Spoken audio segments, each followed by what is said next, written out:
Luke chapter 4, Holman Christian Standard Bible. Boaz went into the gate of the town and sat down there. Soon this family the Redeemer Boaz had spoken about came by. Boaz called him by name and said, "Come over here and sit down." So he went over and sat down. Then Boaz took 10 men of the town's elders and said, "Sit here." And they sat down. He said to the Redeemer, "Naomi, who has returned from the land of Moab, is selling a piece of land that belonged to her brother Elimelech, to our brother Elimelech. I thought I should inform you. Buy it back in the presence of those seated here and in the presence of the elders of my people. If you want to redeem it, do so. But if you do not want to redeem it, tell me so that I will know, because there isn't anyone other than you to redeem it, and I am the next after you." "I want to redeem it," he answered.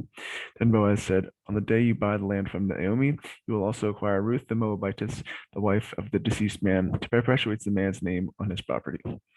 The Redeemer replied, "I can't redeem it myself, or I will ruin my own inheritance. Take my right of redemption, because I can't redeem it." At an earlier period in Israel, a man removed his sandal and gave it to the other party in order to make any matter legally binding concerning the right of redemption or the exchange of property. This was a legal method of this is the method of legally binding a transaction in Israel. So the Redeemer removed his sandal and said to Boaz, "Buy back the property yourself."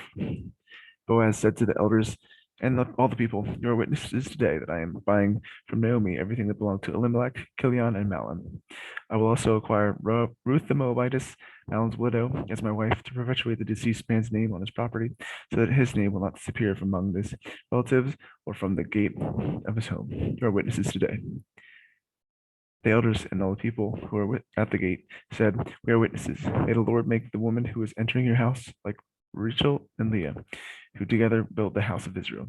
Maybe you be wonderful. May you be powerful in Ephrathah and famous in Bethlehem. May your house become like the house of Perez, the son of Tamar, bore to Judah, because of the offspring the Lord will give you by this young woman." Boaz took Ruth, and she became his wife. When he was intimate with her, the Lord enabled her to conceive, and she gave birth to a son. Then the woman said to Naomi, "Praise the Lord, who has not left you without a family redeemer today.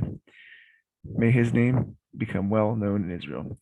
He will renew your life and sustain you in your old age. Indeed, your daughter-in-law, who loves you, is better to you than 7 sons, has given birth to him." Naomi took a child, placed him on her lap, and took care of him.